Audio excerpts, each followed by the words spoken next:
artificial intelligence has, of course, I think, transformed the way things have been happening. It is important that humans and artificial intelligence are on the same side of the fence. That if you think that we have taught you each and everything which is there on earth just by the virtue of the certificates, so we will be lying. But it's clear that remote work is not a perk anymore. It's the part of the organization model. The pandemic changed the scenario. It was never the part of the organization model, but it is now. So any big economy, any country cannot economically become very, very big or independent or make it large unless and until we have a fair proportion of a larger proportion of entrepreneurs. Hello and a warm welcome to a very special podcast series, Future Proof. I'm your host, Gaurav Chaudhary.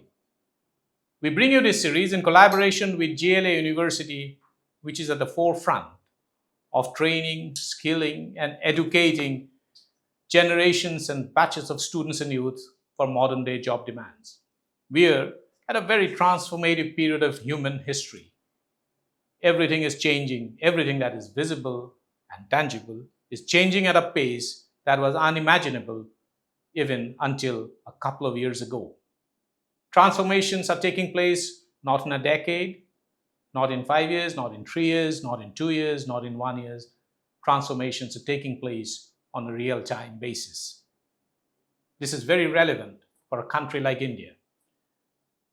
We are the world's fastest growing major economy. We are the world's fourth largest economy. We are galloping towards becoming the world's third largest economy by the end of this decade, if not earlier. We are also the world's most populous nation. Armies of youth are joining the queue of job hopefuls every year by the millions. We have to create jobs for them. Importantly, we have to train them and skill them in a manner that they remain relevant in the job market, not just when they're entering the job market, but several years to come during their professional career. How is the future of work going to look like? Is the gig economy going to be bigger than the regular employee scenario that we have now? Is remote working just a passing phase, or is it going to stay forever? What are the kind of jobs that artificial intelligence and machines and software and technology going to take over from humans? Importantly, what are the kind of jobs that technology and artificial intelligence is going to create?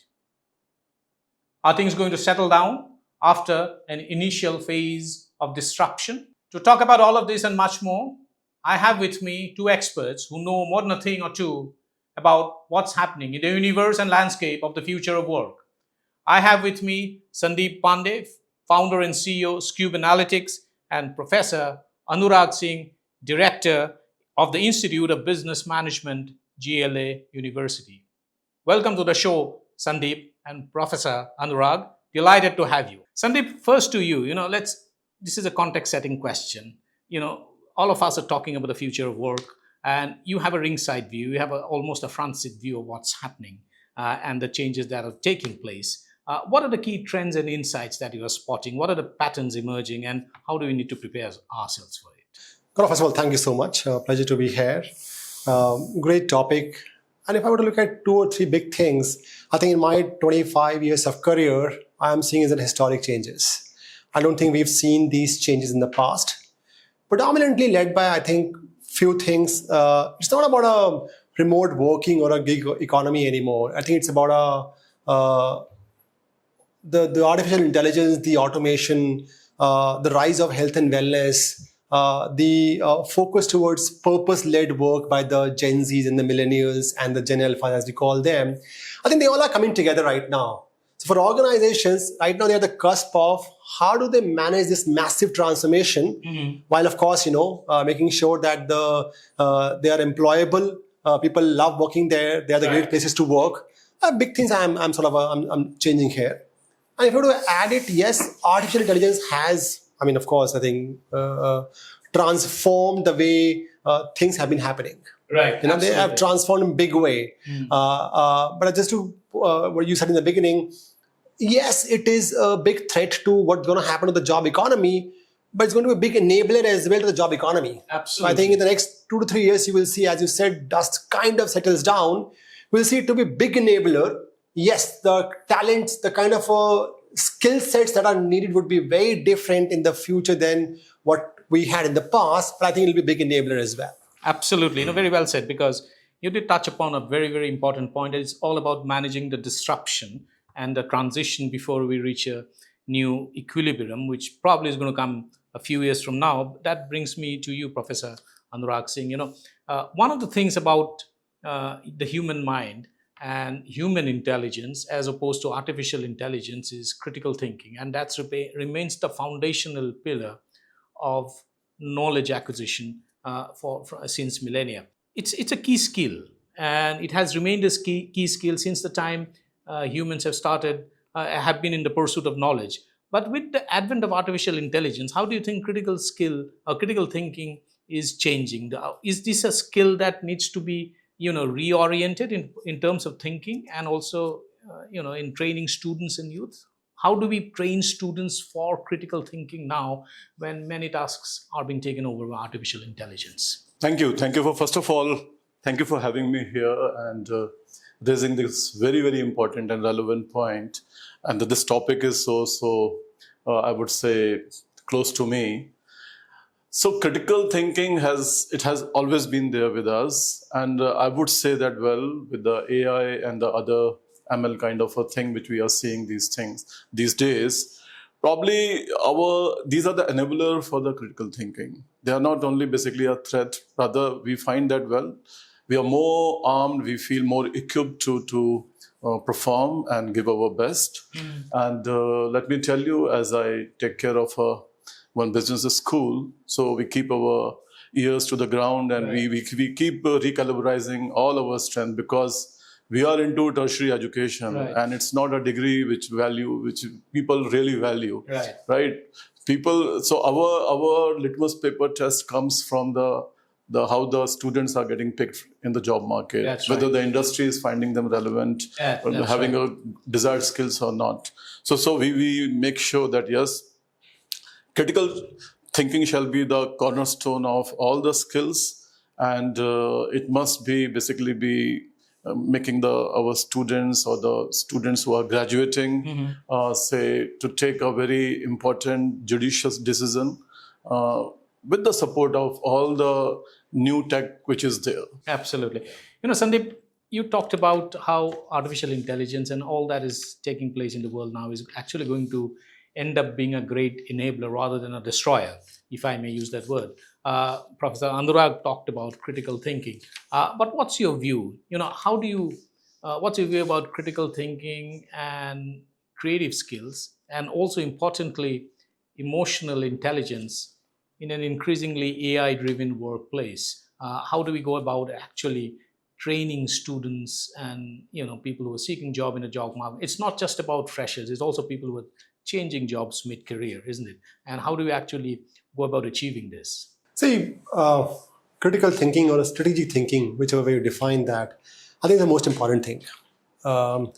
Let's be clear, till now, all the disruption that we've seen, and if at all there's any sort of, role changes that have happened in places or the jobs that were repetitive, right? Very, very heavy on the data, repetitive, tasks as in sort of a rule-based, and they have been in a way sort of, taken over largely by artificial intelligence. Right.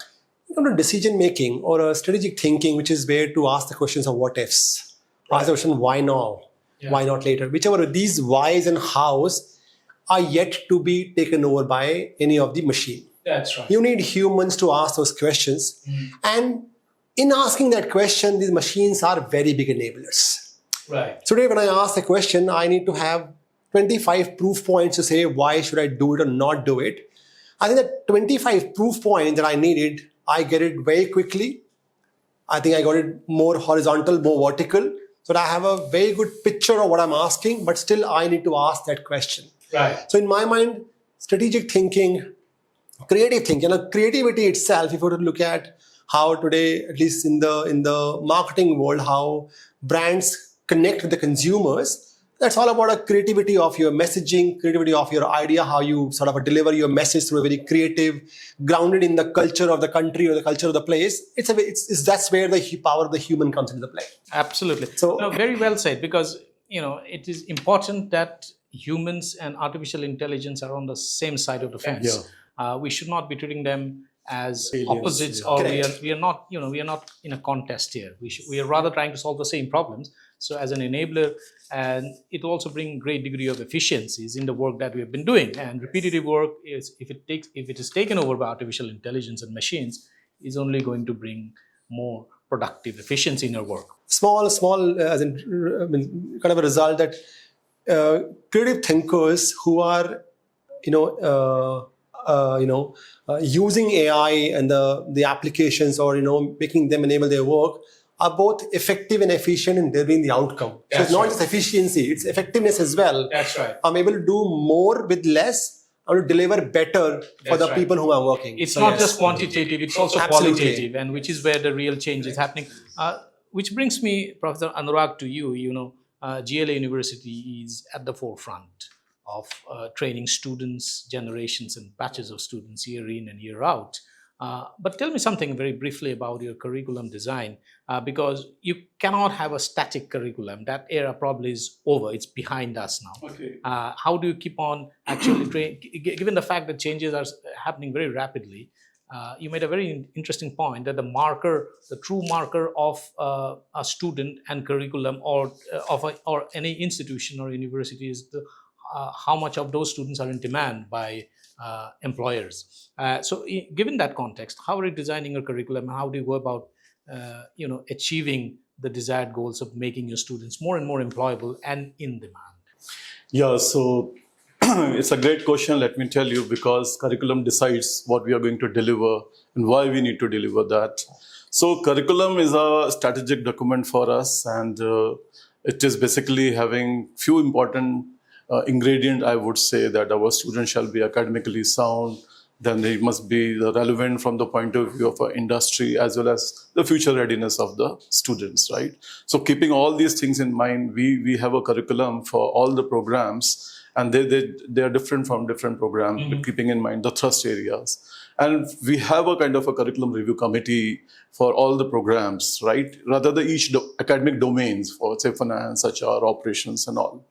And we draw a lot of experts from the industry, as well as some, say, very, very celebrated professors or the academicians from the very premier business schools, alumni also, then the in-house faculty members. So collectively, they sit and see exactly what need to be changed and what is basically redundant. We have to empty the pipeline so that the new things could be added to that. And, we get our industry interface is very, very strong. Right. Even say when the recruitment companies, they come, from the job description, we keep getting a lot of insight that what is changing. And we are also a member of a lot of, say, the institutions. For example, CII is there, IMI is there, NHRDN is there, PhD Chamber of Commerce is there. We are in a regular touch with those people. So we keep getting exactly and absorbing, soaking and acting on that what is changing, and we also need to change. Because if we keep teaching them and just our students keep on graduating, but they are not basically getting the job, then perhaps we are not doing enough. Absolutely. And one thing I would like to tell you here, that every year there is a graduating ceremony. Yeah. And just because of my position, they asked me to do a kind of a farewell speech. So you know what I say to my graduating student, that if you think that we have taught you each and everything which is there on earth just by the virtue of the certificates, so we will be lying, right? This is not true. This is good enough to get your first job. But you have to become a lifelong learner. Throughout the life, you have to see exactly what is changing, what is relevant. As you mentioned in earlier thing, that a lot of people who are already into job, they also keep changing the job. So what is going to keep them relevant? That is the quest and the hunger for becoming a lifelong learner. Absolutely, constant skilling and reskilling. I'll come to that in a moment. But Sandeep, one thing that has become very mainstream now, which was essentially a pandemic trigger, is remote work. And I think pandemic, among other things, has also, brought about or ushered in a technological acceleration, probably by 7 to 10 years faster than what we would have expected. Remote work is here to stay, and that is something that we have taken it as now have to take it as a given, and it is part of our lives. But it also has its own challenges. How do we balance the two? Because there are, I'm asking this question because increasingly, if you do a dipstick surveys of people hiring, and if you see the job descriptions, you will increasingly see, this is not a statistical sample, but I'm just, for whatever anecdotal evidence I see, is that there's increasingly people have made it very clear that this is an on-location work from office job. Where do you fit in remote work here? Okay, I think but it's clear that remote work is not a perk anymore. It's the part of the organization models now. The pandemic changed the scenario. It was never the part of the organization model, but it is now. Now, what is happening is there are organizations looking at roles which are suitable for the remote working completely and roles that are not suitable for. Right. Like every organization, if you go out, you have the kind of single contributors, individual contributors, right? Now, those roles to an extent can be done remotely because their involvement, their associations, interactions are limited in the office, but they're limited mostly with people sitting outside or with fewer people. Now, those roles have been looked at as the roles that can easily be supported through remote working, and organizations have made it clear, work for 3 days a week from home or 4 days a week from home. That's how it is. Right. But there are roles that are very, very critical for individuals to be in the office. Mm-hmm. And the point that you said in the previous point about the so-called creative people or the thinkers or the people who have to work in a multidisciplinary function or where the reporting lines are to multiple functions are the ones who are needed to be in office, because collaboration is very, very important for those sort of functions or that role to do well. Right. So they are making sure that, those people are brought into the office. But there's a big sort of a shift has happened. So now if you said every role that goes out says work from office, every individual who comes to work with you asks for what's your policy on the remote working. Right. People have made it clear that if there is no remote working policy, I may not join the organization because I want that freedom now. Right. So it's becoming, it's both a, so it's become mainstream from both sides. It is become mainstream. I think that's an organization in a way sort of a structuring functions that can, functions that can't. There's a analogy I give now. It's my analogy. When the online shopping really began and became big, the concept called offline to online. Right. So people used to go to offline, do their research study there, and buy online for whatever reasons. Here now, organizations saying that offline is an office where I must be getting my employees to office for learning, training, collaborations, everything else. But most of the work can happen online. So they're doing that. But again, I'm saying same thing. Creative thinkers, decision makers, people who are in a, like I said, multidisciplinary work are needed to be in office and not necessarily. Absolutely. But there's also the additional challenge in remote working of managing teams virtually. That's sort of, if you're constantly managing teams virtually, it probably leads to some kind of diminishing return, but that's a different conversation topic for a different episode. You briefly touched upon, Professor Anurag, on what you tell your graduating students, that if you think that we have taught you everything because of the certificate, that's patently incorrect. My question is very briefly on how do students or young professionals and even mid-career professionals go about constantly skilling and reskilling? How do we, because it's also a very mental attitude thing. How do you orient students for that you have to constantly skill and reskill yourself during a professional journey? Okay, so you are asking once they graduated? Yeah. Then so we have a good alumni base and the alumni committee, and we keep calling them. We are in a good touch with them, and they are also our ambassadors. They are also kind of the watchdog, exactly. So and we also keep them telling that well, these are the new things which we have designed, and many times we offer them some courses that they can do it in a, say, remote way, which you just mentioned. Yeah. So this is a kind of a give and take from both sides. So we get a lot of insight from them also. And at the same time, if something is with us, which we have just created, we tell that, well, we have started this program, or this is a small nuggets, or in a workshop mode. These new things we are delivering, so you can enroll yourself. Do you also tell your students that remote work is now Yeah, normalized? it is very important. Let me tell you. So just after this pandemic thing, a lot of placement interviews they started online. Oh, right. So rather than coming to the campus all the way from say Chennai or Bangalore, they would say that we are going to conduct the things online. So immediately we recalibrate our training thing, that how to prepare for the online interviews, how to prepare for the online group discussions and everything. So this digital literacy is an important area where we have our focus. And let me tell you, recently we have started a special vertical specialization. We call it a super specialization in the digital marketing, right? So we are training all the students exactly how to basically get up for this change. That's right. Yeah. And final question to both of you. Sandeep, first to you. And this is something that some studies are saying that probably is going to become, it's going to be the majority characteristic of the future of work, is that gig economy. There'll be more gig workers across professional lines, across levels of expertise and experience than regular, quote unquote, regular employees.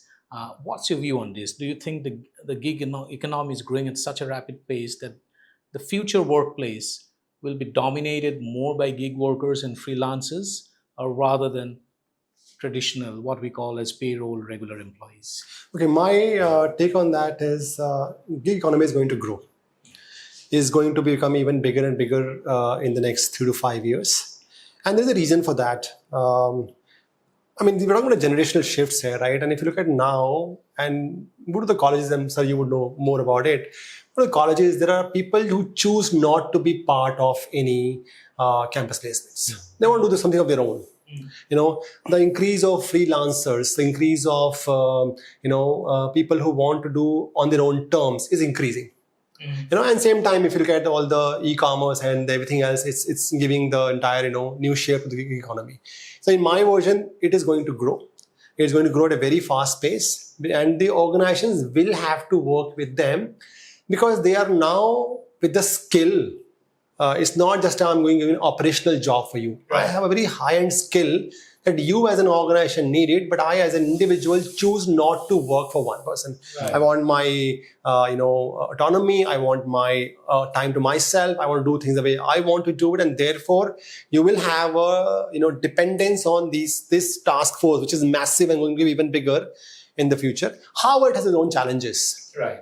And the challenges are very clear because of the minute economy sort of tends to stagnate, or you find that the macros are not very supportive, the first role that gets impacted is this role. Absolutely. The first cut happens here. So their security, income-wise, job-wise, they don't have any health care as such, what they get if they work in a payroll environment and all. So that's a very big aspect of the whole thing. Labor welfare is something that very important, that's not there. So it has its own challenge, but in my mind, it's going to grow very fast.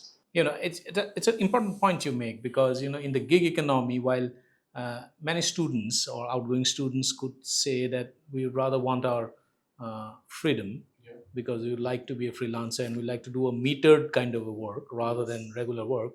And the phrase often used, very cliched, is that we would like to be our own boss.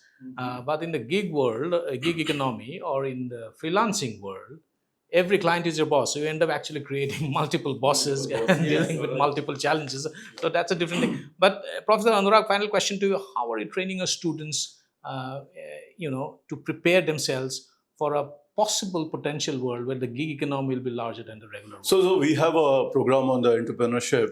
So this is where they are bitten by this bug of creating their own enterprise. And in the beginning, in a prelude, you mentioned that India is the 4th largest economy and going to become a 3rd largest by the end of the decade.